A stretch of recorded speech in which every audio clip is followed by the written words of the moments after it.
Bom dia, irmãos. Na graça e na paz do Senhor Jesus, amém? Os irmãos devem estar notando alguma coisa diferente aqui no púlpito, né? Início de ano, pastores de férias, alguns em temporada de acampamento. Então, de vez em quando acontecem essas coisas diferentes assim. Mas que o Senhor seja gracioso para conosco e nos abençoe e faça resplandecer sobre nós o seu rosto, amém? Amém. Abra sua Bíblia, meu irmão,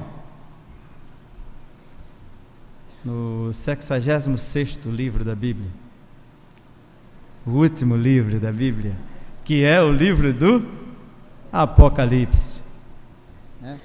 Isso era naquele tempo que a escola dominical tinha aquelas competições, então a gente tinha que saber que 39 livros no Antigo, 27 no Novo, 66 livros, aquela coisa toda. Nós vamos ler o capítulo 19, uma parte desse capítulo. Eu tenho lido esse livro, Apocalipse, né? Tem muitos que ficam assim meio temerosos com esse livro, mas logo no seu início, no primeiro capítulo, versículo 3, ele fala que é bem-aventurados aqueles que leem, aqueles que escutam e aqueles que guardam o que está contido nessa profecia. E ele finaliza dizendo, porque o tempo está próximo. Então nós somos bem-aventurados em estarmos lendo, em estarmos ouvindo, e mais ainda se nós guardarmos o que está escrito aqui nesse livro. Eu estudei, e na última reunião que nós tivemos no nosso pequeno grupo, nós falamos sobre Apocalipse. Nos cultos domésticos que eu tenho tido na minha casa, eu tenho falado sobre Apocalipse. Eu estou lendo o livro do Anthony Huckman, A Bíblia e o Futuro, e tenho escutado algumas pregações do Hernandes Dias Lopes também no Apocalipse. Então é Apocalipse, tá bom? Apocalipse 19, nós vamos ler do versículo 11 até o versículo 21. Todo mundo abriu? Vi o céu aberto, eis um cavalo branco, e o seu cavaleiro se chama Fiel e Verdadeiro, e julga e peleja com justiça. Os seus olhos são como chama de fogo, na sua cabeça há muitos diademas.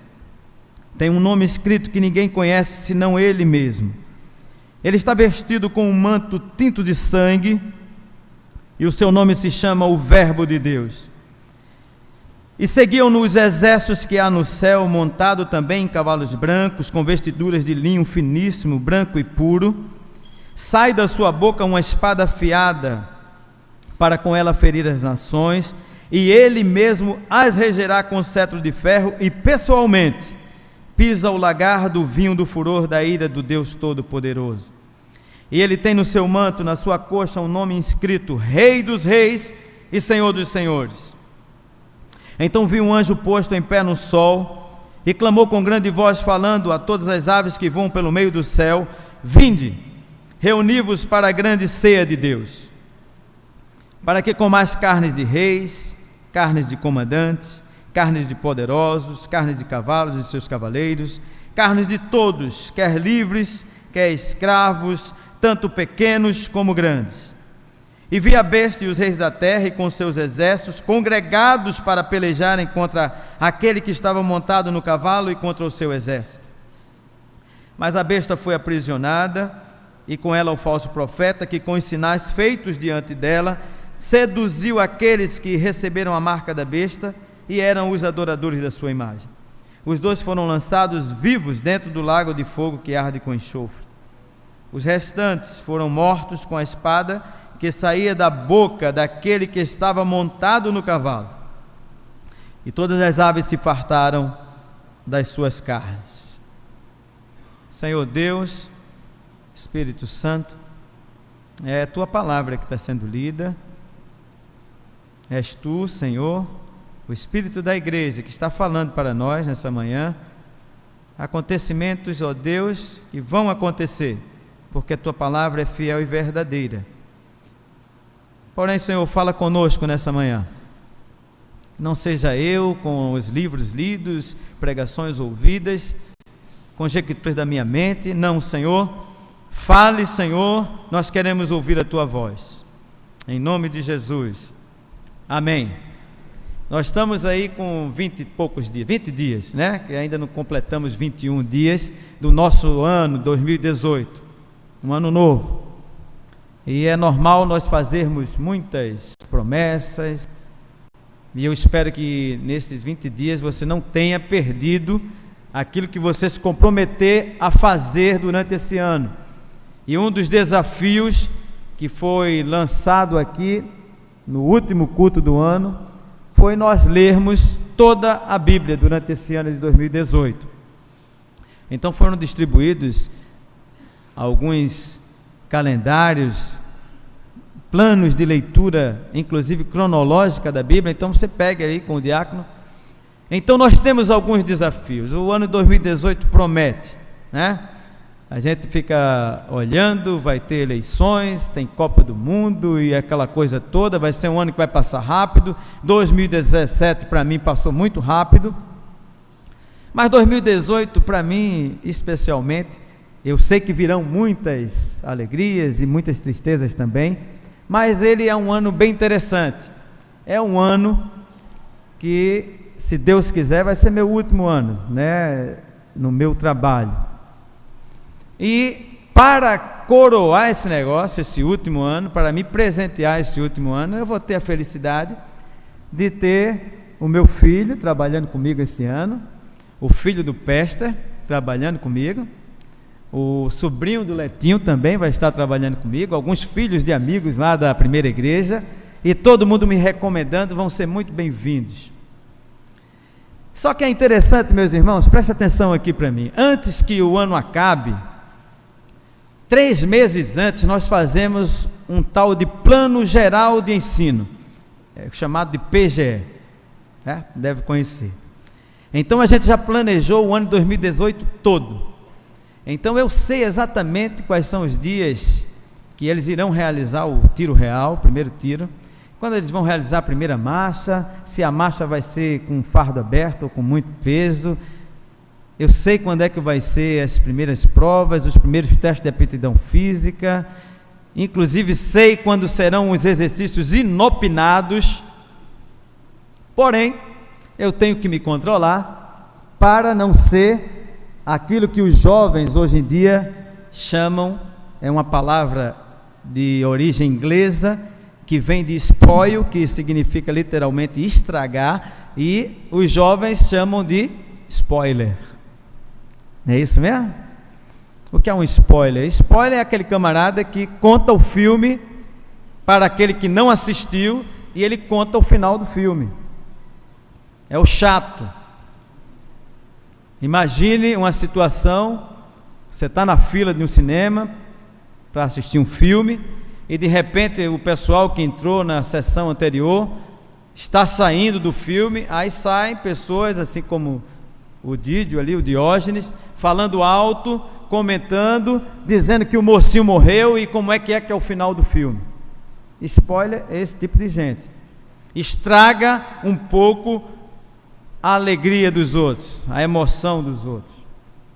Agora eu fico pensando, a gente sabendo a revelação, um livro como esse do Apocalipse, aí eu pergunto, será que o apóstolo João, um spoiler, contando para a igreja, contando para mim, para você, o final do filme, como é que essa história vai terminar? Mas imagine comigo, preste atenção, não perca o fio da meada não. Imagine outra situação, você entrou dentro da sessão de cinema, e você está assistindo esse filme, e o filme é muito chato, o filme não vai para lugar nenhum, chegou quase na metade do filme, e você não consegue conectar nada, o filme não se encaixa, o filme é chato, e você diz assim, eu vou me levantar e vou embora. Quando você vai se levantar, uma pessoa do seu lado diz assim, rapaz, não vai embora não. Não vai embora não, porque o final desse filme é surpreendente, é espetacular. O final desse filme vai lançar luz sobre toda essa história, o final vai trazer à tona coisas que você nem imagina. Eu pergunto para você, meu irmão, você ficaria? Então, olhando essa segunda situação, o apóstolo João ele é um amigo.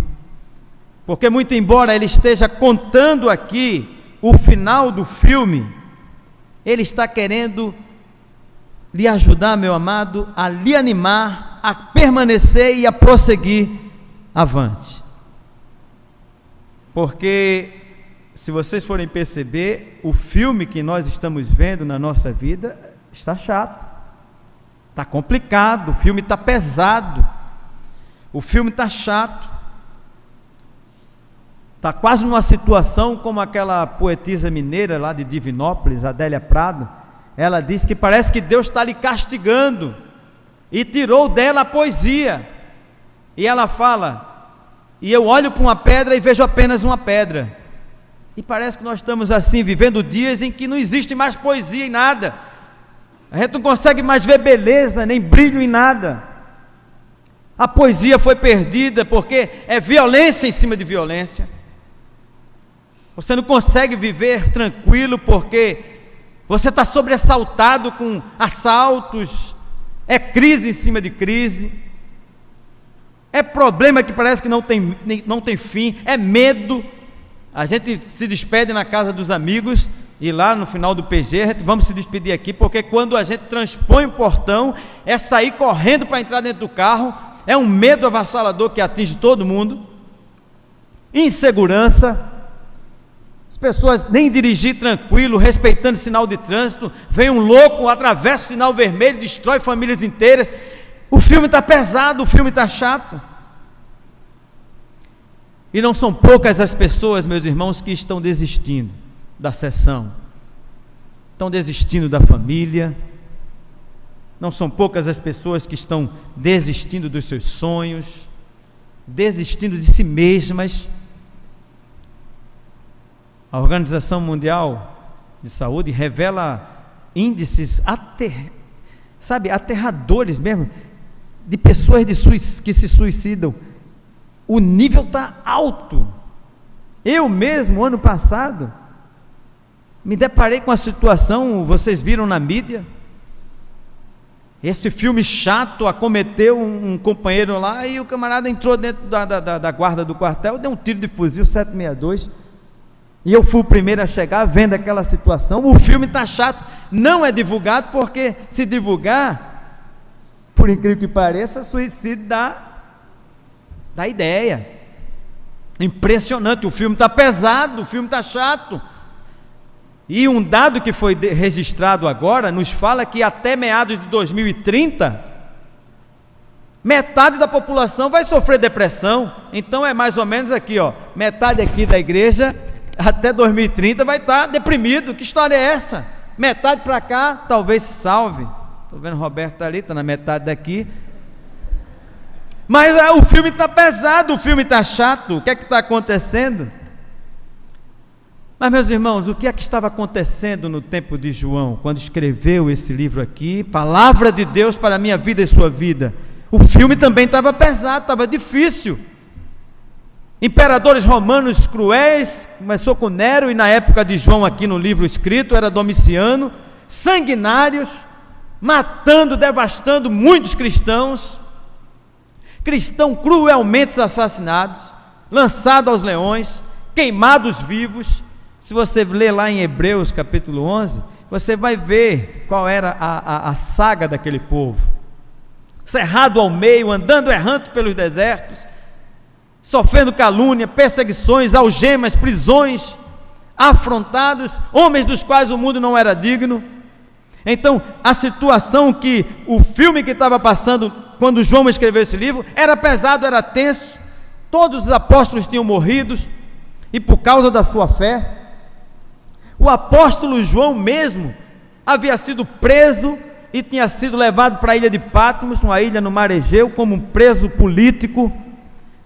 E os historiadores falam que eles ficavam lá, perdia todo o seu direito civil, não tinha esse negócio de politicamente correto. O camarada ficava na ilha, e hoje quem visita lá vê que é uma ilha totalmente vulcânica, inóspita, totalmente anecúmena, que a pessoa fica lá vestido de trapo e trabalhava numas minas.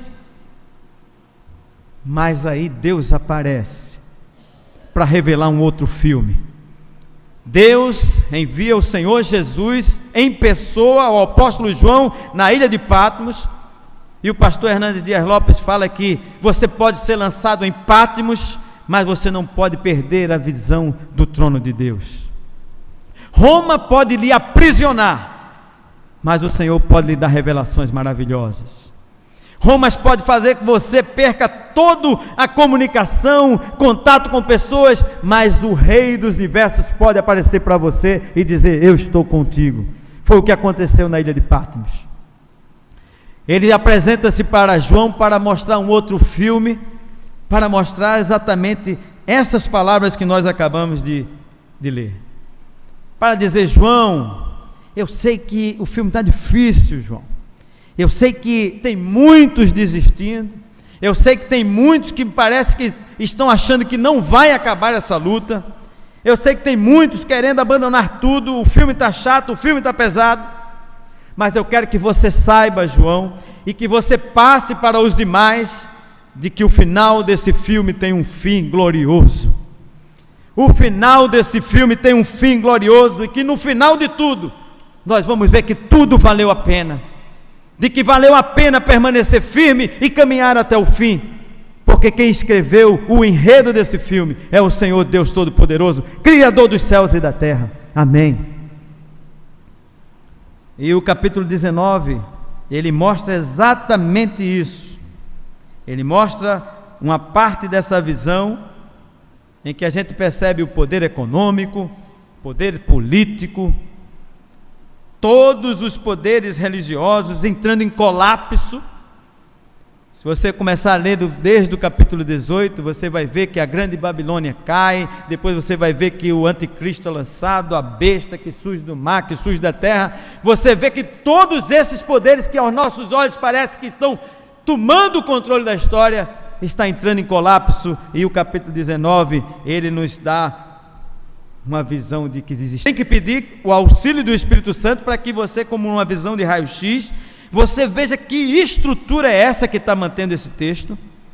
E por fim, eu aprendi, interessante, que ele diz que todos os textos da Bíblia, presta atenção, existe uma coerência, absurdamente e espetacularmente uma coerência. Então ele segue como se fosse, ele fala lá, como se fosse uma linha melódica de uma música. Ele não perde o tom. Então quando você lê o livro do Apocalipse, você percebe uma linha melódica que vai dando e relacionando com o tema todo do livro. Então eu começo a perceber que o livro do Apocalipse, ele tem um desafio para a igreja. E o capítulo 19, ele nos dá alguns desafios que eu quero compartilhar com a igreja, ainda que rapidamente. E o primeiro desafio que nós percebemos aqui no texto lido é o desafio de adorar a Cristo. Presta atenção, meu irmão. Primeiro desafio, quando a gente lê um texto como esse, uma revelação como essa, adorar a Cristo. Porque é desse modo, meu amado, minha amada, que nós vamos encarar o tempo em que nós estamos vivendo. É desse modo. E adorar é uma visão espiritual, significa que você coloca os olhos em quem você está esperando alguma coisa para receber. A palavra de Deus diz que é necessário que aquele que se aproxima, aquele que adora, que presta um culto, ele creia que ele existe e que é galardoador daqueles que o buscam, ou seja, daqueles que vai lhe dar um retorno e tem alguma coisa em resposta às suas petições, à sua adoração. Então nós vemos, meus amados, que, como diz o filósofo e teólogo Søren Kierkegaard, ele diz que adorar traduz crer. São verbos irmãos que não podem ser separados. Se você se diz crente, você é um adorador.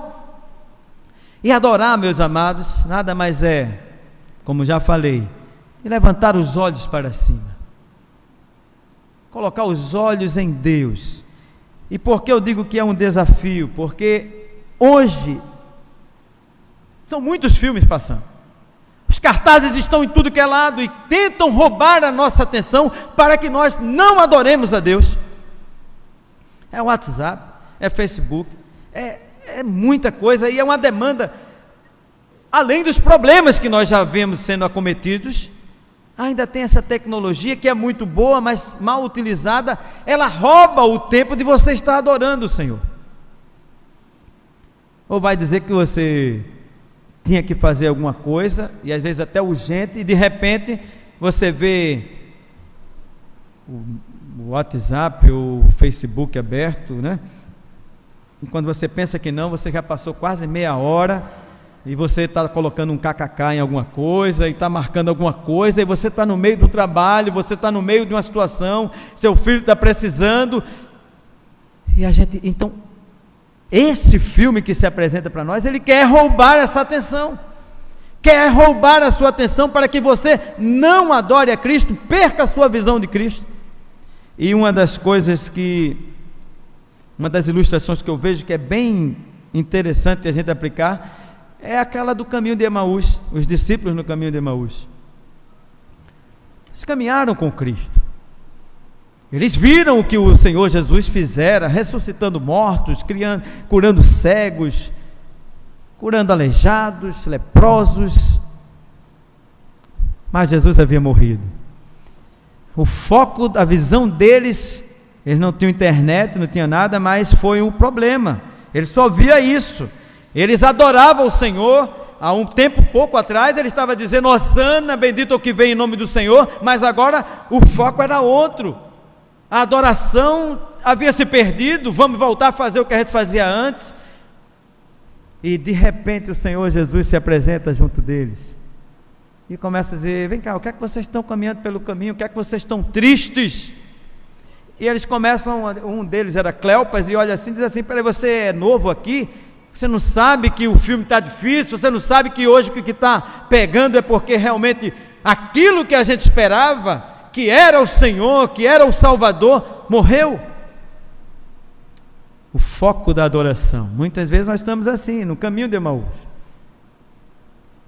Rapaz, por que você está triste assim? E você está, não rapaz, será que você não vê que os meus problemas é porque não é com você? Se fosse com você, olha como é que está, olha como é que foi, olha como é que fez. Perdeu o foco da adoração, olhar para o Senhor, e o Senhor diz assim, ó necios e tardos de coração, para entender as Escrituras e saber que você tem que manter olhando firmemente para o Senhor, autor e consumador da sua fé. Perdendo o foco da adoração, você desvia a sua visão. Aí você começa a temer a escassez, você começa a temer a fome, porque você começa a perder de vista que Ele é o Deus que de 5 pães e 2 peixinhos Ele multiplica e alimenta multidões. Você começa a temer a morte, porque você começa a esquecer que aquele que nele crê, ainda que esteja morto, viverá. A gente começa a perder o foco da adoração.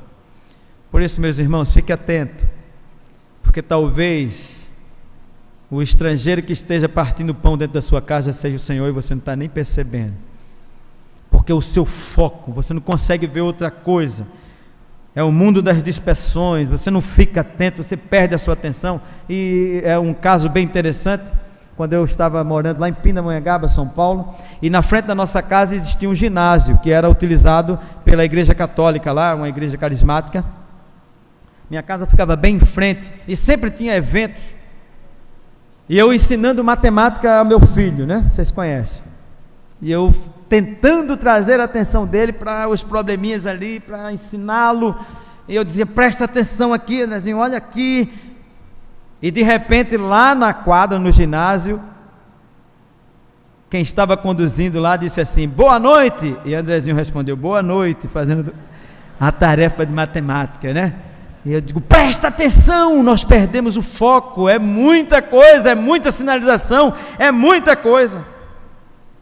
O que é adorar, meu irmão? Vou repetir, vou ficar até sendo chato, chovendo no molhado. Adorar é olhar para Deus e crer que Ele é fiel, é galardoador daqueles que o buscam.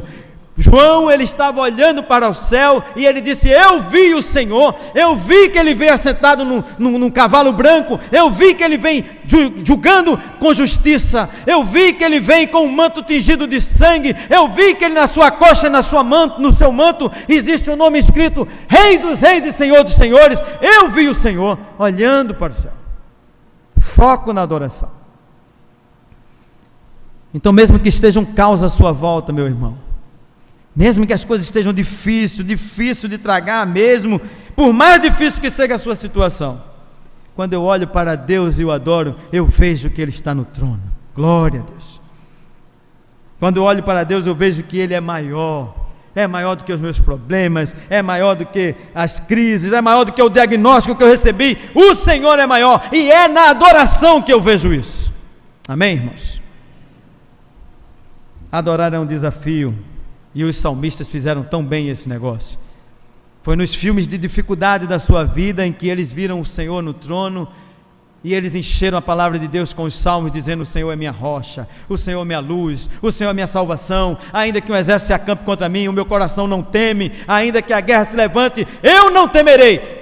É na adoração. Isaías viu o Senhor no alto e sublime trono, no momento de comoção no meio de Israel, a morte do rei Uzias. É na adoração.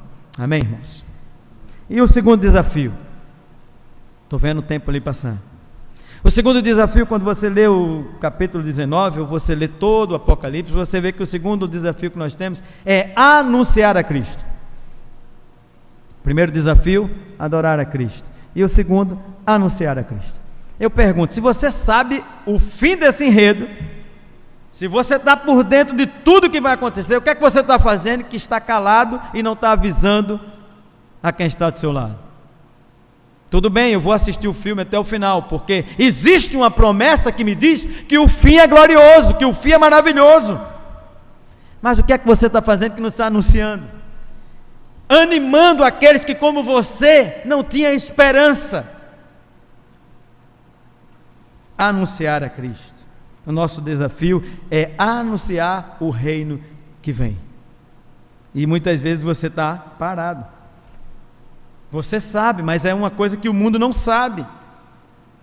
Se você que conhece o Senhor, se você se perde na adoração, você começa a perder, né? Você entra no caminho de Emaús, imagina aquelas pessoas que estão, como eu já falei, dando tiro na cabeça.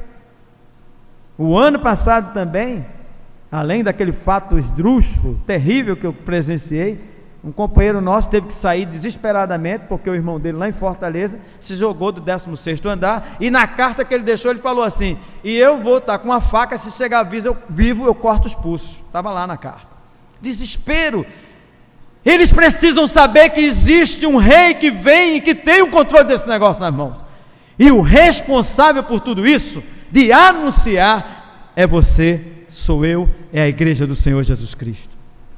Existe aquele autor, Rick Warren, eu não li o livro, que é Uma Vida com Propósito, mas eu vi uma palestra dele, e ele falando assim: existem duas coisas que você faz aqui na terra que não vai poder fazer no céu. A primeira é pecar, e a segunda é levar outros para Cristo. Aí ele mesmo pergunta: para qual das duas você acha que ele tem mantido você ainda aqui na terra? É para pecar? Ou para anunciar? Ele mesmo fala assim: relava os olhos de vocês e veja os campos tão brancos. Rogue ao Senhor que mande ceifeiros para a sua seara. É a igreja presbiteriana das graças, é a igreja do Senhor que tem que anunciar que o Senhor Jesus Cristo vem, e vem reinando, julgando com justiça, vem para reinar. Como o coral canta ao som de trombeta, em majestade real, a história vai ser outra. Mas às vezes a gente anuncia, e como diz lá em 2 Pedro capítulo 3, alguns escarnecedores, eles vêm e dizem assim: mas vem cá, onde é que está essa promessa da vinda? Porque desde que os nossos pais morreram, fala-se que vem, que vem, que vem, e até agora nada. E se você começar a ler esse texto de que Pedro fala, ele diz: mas não sabem ele que aquela geração foi afogada na água, porque quando eles menos esperavam, o dilúvio veio. E ele diz que virá como um ladrão. Talvez, só talvez, o Senhor Jesus Cristo, Ele virá quando ninguém esteja esperando. Muitas virgens estarão dormindo com os seus azeites faltosos. Muitos trabalhadores estarão dormindo, embriagados, longe do trabalho. Talvez, só talvez. Só talvez. Mas assim como um relâmpago que sai do Oriente e se posta no Ocidente, assim vai ser a vinda do Filho do Homem. E eu preciso anunciar essa glória. Cristo virá, meus irmãos, e nós somos os mensageiros dessa verdade. Terceiro desafio, o tempo já está passando. Primeiro desafio, adorar a Cristo. Segundo desafio, anunciar a Cristo. E o terceiro desafio parece até já quase aguardar o Senhor. Aí você diz assim, mas é uma coisa muito lógica, lógico que eu aguardo. Mas eu estou falando que nós estamos vivendo num período de filmes estranhos. Eu começo a ler e começo a ver essas pessoas que recebem o sinal da besta. Eu não vou entrar nessas filigranas aqui, dizer quem é a besta, que sinal é esse, se é o código de barras, se é um chip. Eu não vou entrar nessa. O que eu vou entrar é o seguinte: eu leio isso aqui e em todos esses detalhes eu começo a perceber como é que você se deixa levar sabendo o final desse enredo. Como é que você se deixa enganar com uma profecia dessa nas suas mãos, meus irmãos? E eu só posso dizer que a palavra que hoje nos acomete: ansiedade. Ansiedade. Porque na hora que eu tenho que decidir em viabilizar o meu presente, ou se eu continuo esperando pelo um futuro, a tendência da maioria de nós é aproveitar o presente. É aproveitar o presente. E a maior ilustração que eu posso citar aqui é aquela ilustração de Esaú e Jacó. Todos conhecem a história, né? Esaú havia saído para caçar, estava voltando de uma caçada, não tinha pego nada, não tinha caçado nada, e já de longe ele começa a sentir um cheiro muito bom, muito gostoso. Jacó, que não caçava, mas cozinhava muito bem, tinha sido ganho o primeiro Masterchef da época, cozinhava muito bem, e ele começa a sentir aquele cheiro e diz assim: rapaz, me dê esse guisado para cá. E ele falou: dou não, esse guisado é meu. Ele disse: rapaz, deixa de ser egoísta, passa esse guisado para cá. Ele falou: rapaz, se você quer tanto esse guisado, me venda seu direito de primogenitura. Presta atenção aqui, meu irmão, olha para mim aqui. Qual vocês acham que deveria ser a resposta de Esaú? Fique você com o seu guisado, eu não troco meu direito de primogenitura. É isso que a gente espera, mas não é isso que Esaú fez. Por quê? E não venha pensar e criticar Esaú não, porque muitas vezes nós somos assim também. Nós não temos dificuldade nenhuma de vender o futuro para ter o presente. Nós somos assim. Nós somos essa cara de pau mesmo. Nós somos aqueles que abrimos mão da faculdade do filho para comprar um carro novo, carro zero. Nós somos daqueles que abdicamos o sonho de ter uma casa própria para ficar viajando para o exterior. Nós somos assim, nós somos aquele, como diziam os nossos pais, que vende a janta para comer o almoço. O presente é urgente, é urgente, é urgente. Nós não temos dificuldade. Mas aí nós, quando lemos o texto bíblico, nós percebemos que Deus é exatamente o contrário. Ele não tem dificuldade nenhuma de matar o seu presente para que você tenha o seu futuro. Ele matou o futuro de José, o presente de José, para que o futuro de uma nação inteira fosse preservado. Ele matou o presente de Davi para que o reino fosse preservado. Ele não tem dificuldade nenhuma, por isso que ele diz assim: se o teu olho direito te faz tropeçar, arranca-o, lança fora. É melhor você chegar com o olho no céu do que ir com os dois para o inferno. Aguarde, aguarde, aguarde. E eu quero terminar, tem algumas coisas para falar, mas talvez no segundo culto eu tenha mais tempo. Que quando a gente vê esses três desafios, a gente vê uma coisa, meu amado, é que Cristo vai voltar. Cristo vai voltar. E a palavra de Deus, ela é tão clara em tantos lugares, de que eu e você precisamos estar preparados, aguardando, adorando, anunciando. O Senhor Jesus vai voltar, meu irmão. Feche os seus olhos, eu vou estar orando e continuando com esse desafio em nome de Jesus. Talvez você já não esteja adorando porque o seu foco está nas suas lutas, nas exigências da vida, você tem andado esquecido de Deus, a adoração é nada. Talvez você já não esteja nem anunciando, porque nem você mesmo tenha tanta convicção assim desse negócio. Talvez você não esteja nem aguardando, porque em nome dos desejos do agora, você tem aberto mão das promessas benditas do Senhor. Mas em nome de Jesus, aquele que vem virá. E essas palavras são fiéis e verdadeiras.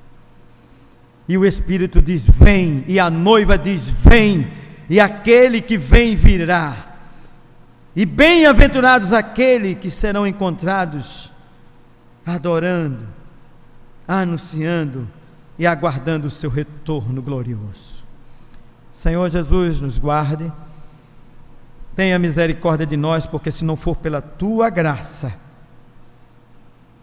se tu não colocares os nossos olhos em um Deus vencedor que tem o manto salpicado de sangue, mostrando que o preço foi pago, nós perdemos o rumo, Senhor, da adoração, de anunciar e de esperar a tua volta. Em nome de Jesus, guarde o nosso coração, abençoe a tua igreja, em nome de Jesus. Amém. Amém.